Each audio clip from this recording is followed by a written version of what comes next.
Hello, I'm Marty Goldenson. Welcome to NYC Votes 1988. On this segment, we'll meet a candidate for the 28th Assembly District in Queens. This area includes Forest Hills, Middle Village, Kew Gardens Hills, and Rego Park. This is Assemblyman Alan G. Hevesy, the Democratic Liberal incumbent seeking his 9th term. Declining to join us is Carrie Levishau, a Republican and conservative candidate. Questioning our candidate are Susan Mack, who is a representative from the League of Women Voters, and Kathy Novak from City Guide. Kathy, let's start with you. Thank you, Marty. Assemblyman Hevesy, we seem to be reading much more about your mayoral ambitions leading up to this election day rather than your re-election to the Assembly. Do you feel that the press is distracting voters from the real issues of your district, or are you concentrating on Election Day 1989? No, in general, the press takes relatively little interest in election campaigns where there is minimal controversy, and that seems to be the case in my Assembly re-election campaign. To the extent that there are issues that affect my district and affect the city in general, the press and the media have been very thoughtful in covering homeless issues, housing, education, and so on, which are not typical of any particular community, but are citywide. It is true that I'm seriously contemplating some other move next year, and I'm not being coy about that, but that's why there's more interest. It's a bigger office. Let me ask you a quick follow-up, not to be coy. You've called Koch wounded, vulnerable, and ineffective. At the same time, Governor Cuomo calls him difficult, if not impossible, to beat. The governor should be our candidate for president. Even though I'm for Dukakis as a Democrat, the governor is brilliant, and I think he's been an outstanding governor. I don't quite agree with him on his assessment of the mayor. I think the mayor whom I've supported in each of his re-election efforts is not the same mayor in terms of performance in his third term that he was in his first 2 terms.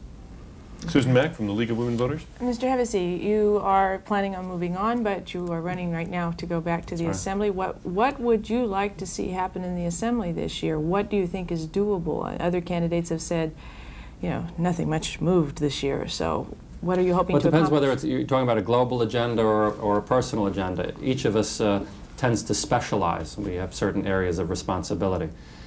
There are certain items on my agenda involving the disabled community, particularly because I'm chairman of the task force on the disabled, as well as being assistant majority leader. And we cannot get the Senate to agree to pass an omnibus civil rights bill for the disabled that will take every section of law that prohibits discrimination against categories of people and add the word disabled to them, to include that community. What's the problem with that? I honestly don't know. Normally you can find out why there's resistance and what the problem is, and the way the Senate is currently structured, and that may change in January, there'll be new leadership. Senior staff make some decisions that are secret and arbitrary, and sometimes, and this has been one of those cases. Does it have monetary ramifications? If you put that in, then you would have to follow with the funds to... No, absolutely not. Now there's a second issue that we will pursue in which that assessment is an accurate assessment. And in the same area, that's creating a new department called the Office of Rehabilitation Service. And that's a Hevesy bill and a governor's initiative. And we've gotten it passed in the Assembly, and again, the Senate won't do that. There's opposition from the Department of Education, because the agencies that service the disabled community are located in either in the Education Department or the Social Services Department, and so it's a turf battle. And the former Commissioner of Education opposed it and had an alliance in the Senate. With a new commissioner and with a new majority leader in the Senate, maybe we can move that bill. I'd like to move right on to education. It was quite some time ago, but you wrote a book called The Politics of Urban Education. You've accused the state legislature of shortchanging New York City on school aid. What will you do about it? No, quite the reverse. Quite the reverse. The mayor accused the legislature of shortchanging the schools because the per capita aid formula for New York City students is a little bit lower than it is for students in the suburbs.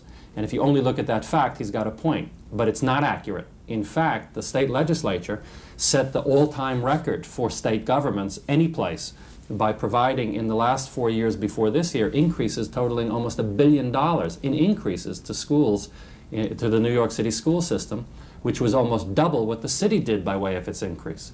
So the dispute we had was the reverse. The mayor accusing, he's doing his job, he's trying to squeeze more money out of the legislature.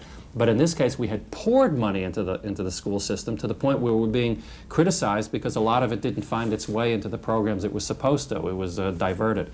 So the disagreement that we have and that I've been pretty vocal about, is that the mayor is really not accurately telling the story as it is. To follow up on that, what do you think should happen? You say funds were diverted, they didn't go where we wanted them to go. What is... There used to be a complex system of funding for local aid. And the process was that the leadership would, that's the governor, the legislative leaders, the mayor, and so on, would decide on a general number of state aid to New York City, a gross number, and then break up the categories to provide that money for the city, but without a mandate in many cases that the funds that are earmarked in one category remain in the category, and the mayor would take a lot of that money and put it in the general fund and use it for other things. We have now begun a process of specifically earmarking funds for the purposes they were intended. For example, the school dropout program, which is a very expensive program that we funded now for 2 years, says the money has to be spent for school dropout prevention. And we're starting to focus. But it was our failure institutionally not to be more precise, but we're trying to be helpful to the locality. There's been a lot of talk in this past year about city and state government corruption. The governor has vowed to help whistleblowers. What's your stand on that? We have taken a lead with respect to the protection of whistleblowers, not the legislature, the assembly, and particularly Frank Barbaro, chairman of our assembly labor committee. The protections for whistleblowers, both in government and private industry, those initiatives come from the assembly and with the governor. We work closely, obviously. We're all Democrats, and the Senate being Republican controlled. So the protections are in the statute. Now it's a question of implementing the statute. How cynical do you think today's voter has become? Terribly cynical, not always deserved, but there's enough out there that you can understand the cynicism. Certainly in the city of New York, the widespread corruption, the resignations, prosecutions of dozens and dozens of people in city government, including up to the commissioner level, have really soured a lot of people on government in general. It's a shame. We have only a couple minutes left, and I wanted to make sure, take the liberty of injecting one question, that we don't miss discussing drugs. Because I know the people in your area, Kew Gardens, that area, are worried about drug and drug violence especially. What can be done from Albany? Albany has to help provide resources for the several tiered attack on the drug program, which involves police attack on those who sell and distribute and who violate the law. In other words, more resources for such things as the mayor's initiative, the tactical police teams that he's sending into units, and when it's sent into Queens experimentally on the first basis. But also a massive effort to dissuade people from utilizing drugs. That is, education programs and propaganda and television, propaganda not being an evil word all the time. And those resources should come from the state in conjunction with the city. And I think we're increasing our efforts. I think we have time for a last question. Then punishments for drug dealers, especially the recent mentioning of capital punishment? Well, I don't advocate capital punishment, not on any moral grounds, but because wherever we've had capital punishment, the murder rates have gone up, and there's a correlation. And every Western country, including Israel, for example, they don't execute terrorists when they capture them. They understand what the public doesn't understand, that there is a correlation between executing people publicly and a stimulant effect with aberrant behavior that increases the murder rates marginally. So I've never supported the death penalty. I'm afraid we're going to have to leave it there with the death penalty because we're out of time. I warned you it would go quickly. You did. Thanks to our candidate, Alan Hevesy. Special thanks to Susan Mack and the League of Women Voters, and to Kathy Novak of City Guide. We'll be right back on NYC Votes 1988. For a free booklet, How to Be a Voter, send a stamped self-addressed envelope to the League of Women Voters, 817 Broadway, New York, New York, 10003. Or call the League at 212-674-8484. Welcome back to NYC Votes 1988. I'm Marty Goldenson. On this segment, we'll meet a candidate for the 56th Assembly District in Brooklyn. This area covers Bedford-Stuyvesant and sections of Crown Heights. This is Assemblyman Al Vann, the Democratic liberal incumbent seeking his 8th term. Declining to join us is Adrian Bramwell, a Republican candidate. Questioning our candidate, Laura Altschuler, president of the League of Women Voters of the City of New York, and Leonard Levitt from New York Newsday. Start with you, Lynn. Mr. Vann, we've recently had the grand jury's verdict on Tawana Brawley. What are your own feelings on that?